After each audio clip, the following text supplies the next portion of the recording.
Assalamualaikum warahmatullahi wabarakatuh. Perkenalkan, nama saya Suci Fitri Mutia Bagu, NIM C01AMPA23 138, kelas 1C Keperawatan, mata kuliah Pemenuhan Kebutuhan Dasar Manusia, judul tugas Sistem Peredaran Darah Manusia, dosen pengampu Nurse Pipin Yunus MCAP. Sistem peredaran darah disebut juga sistem kardiovaskuler. Sistem peredaran darah merupakan sistem organ dalam tubuh yang berfungsi untuk memindahkan zat dari sel tubuh satu ke tubuh lainnya dengan aliran darah. Sistem peredaran darah ada dua macam, yaitu yang pertama, sistem peredaran darah terbuka atau darah tidak mengalir melalui pembuluh darah. Yang kedua, sistem peredaran darah tertutup atau darah mengalir melalui pembuluh darah. Darah merupakan komponen yang berwujud cair sebanyak 55-60% bagian darah berupa plasma darah. Sedangkan sisanya berupa sel-sel darah yaitu leukosit, trombosit, dan eritrosit. Selain plasma darah, komponen darah lainnya adalah sel-sel darah. Sel-sel darah ada 3 macam, yaitu yang pertama, sel darah merah atau eritrosit, yang kedua, sel darah putih atau leukosit, yang ketiga, keping darah atau trombosit. Darah memiliki fungsi yang beragam. Yang pertama, mengangkut dan mengedarkan oksigen dari alveolus ke seluruh tubuh. Fungsi ini dilakukan oleh sel darah merah atau eritrosit. Yang kedua, mengangkut karbon dioksida dari sel tubuh ke alveolus. Fungsi ini dilakukan oleh sel darah merah atau eritrosit. Yang ketiga, mengangkut dan mengedarkan sari makan ke sel-sel tubuh. Fungsi ini dilakukan oleh plasma darah. Yang keempat, mengangkut sisa-sisa metabolisme ke organ ekskresi atau pembuangan. Fungsi ini dilakukan oleh plasma darah. Yang kelima, mengangkut hormon dari kelenjar endokrin ke organ tubuh tertentu. Fungsi ini dilakukan oleh plasma darah.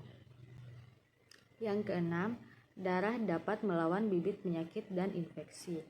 Fungsi ini dilakukan oleh sel darah putih. Sistem peredaran darah manusia merupakan sistem peredaran darah tertutup karena darah mengalir melalui pembuluh darah.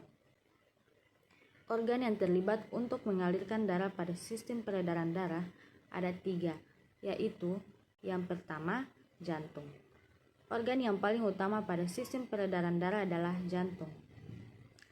Jantung adalah organ yang berfungsi untuk memompa darah. Jantung terletak di rongga dada sebelah kiri dan tersusun atas otot-otot jantung atau miokardium. Jantung memiliki 4 ruangan di dalamnya. Yang pertama, serambi kiri atau atrium sinister berfungsi menerima darah yang mengalir dari paru-paru. Yang kedua, serambi kanan atau atrium dexter berfungsi menerima darah yang mengalir dari seluruh tubuh. Yang ketiga, bilik kiri atau ventricle sinister berfungsi memompa darah menuju ke seluruh tubuh. Yang keempat, bilik kanan atau ventricle dexter berfungsi memompa darah menuju paru-paru. Yang kedua, pembuluh darah. Pembuluh darah merupakan saluran tempat mengalirnya darah dan zat-zat yang dibawa oleh darah, seperti oksigen, karbon dioksida, nutrisi, atau hormon. Aliran yang ada di dalam pembuluh darah ada 2 jenis.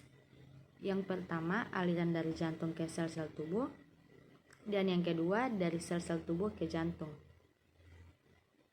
Berdasarkan arah aliran darahnya ada 2 jenis pembuluh darah, yaitu pembuluh darah nadi atau arteri dan pembuluh darah balik atau vena. Pembuluh darah memiliki ukuran yang berbeda-beda. Yang pertama, pembuluh darah nadi atau arteri yang besar dinamakan aorta. Yang kedua, pembuluh darah balik atau vena yang besar dinamakan vena cava. Yang ketiga, pembuluh darah yang kecil dan halus dinamakan pembuluh kapiler. Yang ketiga, paru-paru.